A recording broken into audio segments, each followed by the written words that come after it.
అక్రమాస్తుల కేసులో అరెస్ట్ అయి బెయిల్ మీద బయట ఉన్నటువంటి జగన్మోహన్ రెడ్డి బెయిల్ రద్దు చేయాలంటూ వైఎస్ఆర్సీపీ ఎంపీ రఘురామకృష్ణరాజు గారు గతంలో సుప్రీంకోర్టుని ఆశ్రయించినటువంటి నేపథ్యంలో జగన్మోహన్ రెడ్డికి ఏప్రిల్ 1వ తేదీ భయం పట్టుకుందని ఏప్రిల్ 1వ తేదీన బెయిల్ రద్దుకు సంబంధించినటువంటి అంశం సుప్రీంకోర్టులో విచారణ జరగబోతున్నటువంటి నేపథ్యంలో జగన్మోహన్ రెడ్డిలో జంకు మొదలైంది అంటూ కూడా ఒక వార్త ఇప్పుడు సోషల్ మీడియా వేదికగా చక్కర్లు కొడుతున్నటువంటి నేపథ్యంలో ఈ అంశానికి సంబంధించి మనతో మాట్లాడేందుకు తెలుగుదేశం పార్టీ మాజీ ఎమ్మెల్సీ ద్వారపురెడ్డి జగదీష్ గారు మనతో ఉన్నారు. జగదీష్ గారితో మాట్లాడదాం. జగదీష్ గారు నమస్తే అండి. నమస్కారం అండి. జగదీష్ గారు, జగన్మోహన్ రెడ్డిలో ఏప్రిల్ 1వ తేదీ భయం మొదలైందని, అంటే ఆయన బెయిల్ రద్దు చేయాలంటూ గతంలో రఘురామకృష్ణరాజు గారు సుప్రీంకోర్టులో పిటిషన్ దాఖలు చేయగా దానికి సంబంధించినటువంటి విచారణ ఏప్రిల్ 1వ తేదీన రానున్నటువంటి నేపథ్యంలో జగన్మోహన్ రెడ్డిలో జంకు మొదలైంది అంటూ కూడా ఒక వార్త ఇప్పుడు సోషల్ మీడియాలో చక్కర్లు కొడుతూ ఉంది. దీనిపైన మీ స్పందన ఏంటి? సార్, ఇప్పుడు రాష్ట్రంలో ప్రజలు ఒకటి మాట్లాడుకుంటున్నారండి. జగన్మోహన్ రెడ్డి గారు వ్యవస్థల్ని బాగా మేనేజ్ చేయగలుగుతారని. ఒక వ్యక్తి 10 సంవత్సరాలు బెయిల్ మీద ఉండటం, అదే విధంగా కోర్టుకు కూడా అటెండ్ కాకుండా ఆయన ఫెసిలిటీ తీసుకోవటం, దీస్ ఆర్ ఆల్ థింగ్స్ అండి. ఇవేంటంటే ఇవాళ అందుకే నేను ఎందుకన్నాను, కాన్స్టిట్యూషనల్ ఇష్యూస్, కేంద్రం రాష్ట్రంలో ఉన్న ఎవరైతే వ్యవస్థల్ని ఇవాళ అధికారంలో ఉన్నారో ఇవన్నీ ఇష్యూస్ కూడా ఇవాళ ప్రజలు మాట్లాడుతున్నారండి. ఎందుకంటే ఇవాళ జగన్మోహన్ రెడ్డి గారి కేసు తీసుకునేటప్పుడు మొదట్లో ప్రతి శుక్రవారం కూడా కోర్టుకు వెళ్ళేవాళ్ళు. అవును. అలాగైన తర్వాత ఆయనకేమో పూర్తిగా ఎగ్జామ్షన్ ఇచ్చారు. ఎగ్జామ్షన్ ఎంత అంటే ఈవేళ ముఖ్యమంత్రులు చిన్న అలిగేషన్ ఉంటే అరెస్ట్ చేసి లోన్ వేస్తా ఉంది ఈడీ డిపార్ట్మెంట్. మనం ఈ మధ్యన చూస్తా ఉన్నాం, పేర్లు ఎందుకులేండి అవన్నీ, కానీ ఇప్పుడు జరుగుతున్నాయి. సో అంత పర్టికులర్ గా ఉండేటప్పుడు జగన్మోహన్ రెడ్డి గారి కేసులో ఇంత ఉదాసీనతగా వ్యవహరించవలసిన అవసరం ఏంటని ఇవాళ ప్రజలు మాట్లాడతారు. ఖచ్చితంగా ఆయనకి ఏప్రిల్ 1 టెన్షన్ ఉంటుంది. ఇప్పటికే డిలే అయింది. నేనేమంటానంటే మీరు లేకపోతే ఈ 10 ఏళ్ళలో ఆయన బెయిల్లో ఉండొచ్చు, 10 ఏళ్ళలో కేసు అయినా కూడా పురోగతికి వెళ్ళాలి కదా. అది కూడా లేదు. కేసు ఎక్కడుందో కూడా తెలియదు, ఏం జరుగుతుందో కూడా తెలియదు.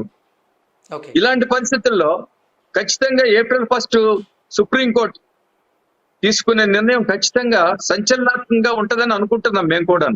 ఎందుకంటే everybody is equal before the law, equality before the law.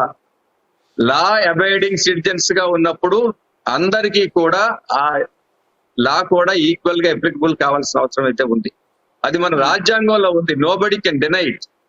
అంచేత అన్యూజువల్ బెనిఫిట్ కానీ అన్యూ అడ్వాంటేజ్ కానీ ఒక వ్యక్తికి రావటం అన్నది ఇవాళ ఒక మామూలుగా ఒక రఘురామకృష్ణరాజు గారు క్వశ్చన్ చేయటమే కాదు, రఘురామకృష్ణరాజు గారు ముందుకు వచ్చి కేసు వేశారు.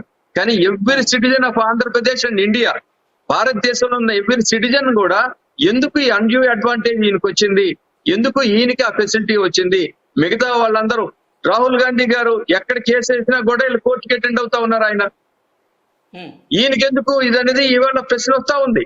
అంచేత ఇవాళ టైం కూడా ఒక్కొక్కసారి ఏముంటదంటే మనం అనుకుంటాం అన్నిటినీ బాగా మేనేజ్ చేసేస్తున్నామని, కానీ the one day will come. ఆ రోజు ఇవేవి కూడా ఇవన్నీ ఇదవ్వవు. కాబట్టి ఏప్రిల్ 1 అన్నది ఆయనకి చాలా కీలకమైన అంశం.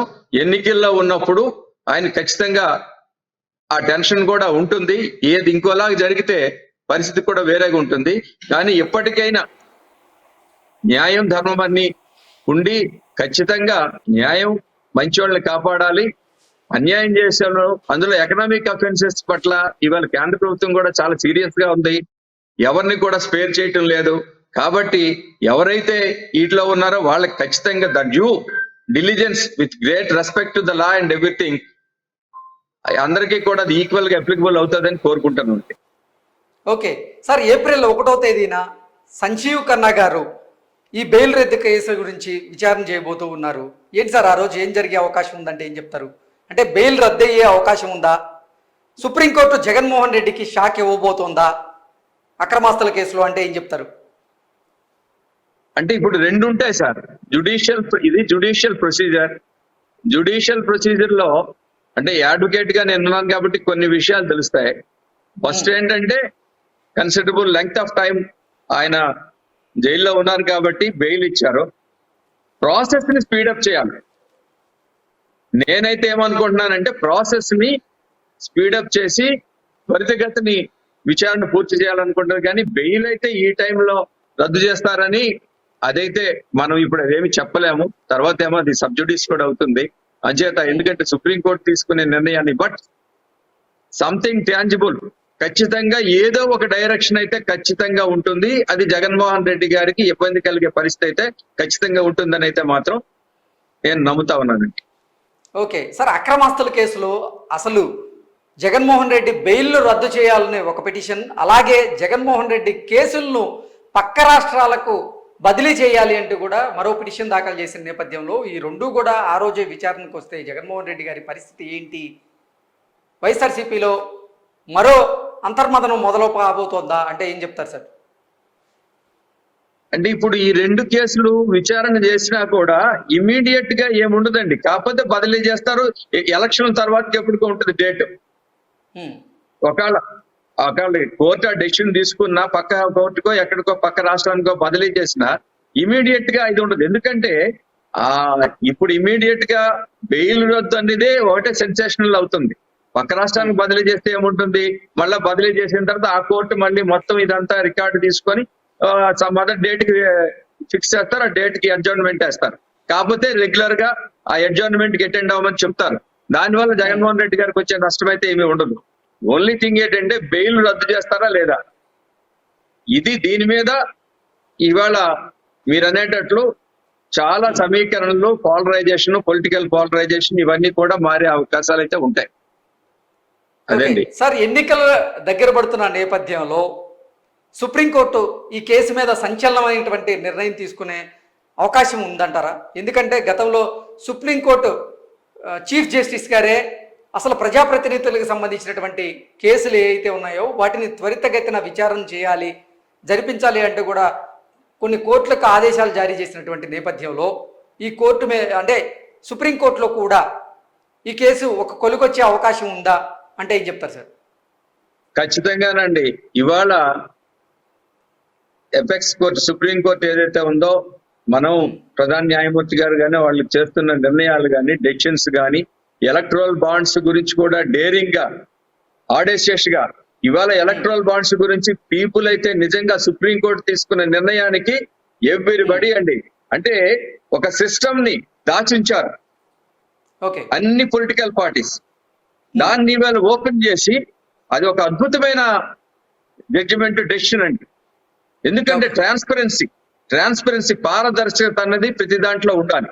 కాబట్టి ఈ సందర్భంగా అభినందించకుండా ఉండలేమండి. అలాగే ప్రజాప్రతినిధుల కేసుల మీద కూడా ఈ మధ్యని సీరియస్ గా నడుస్తా ఉంది. That is a welcoming step. డెమోక్రసీని పరిరక్షణలో అది కూడా భాగ్యం, అది కూడా ఒక భాగం.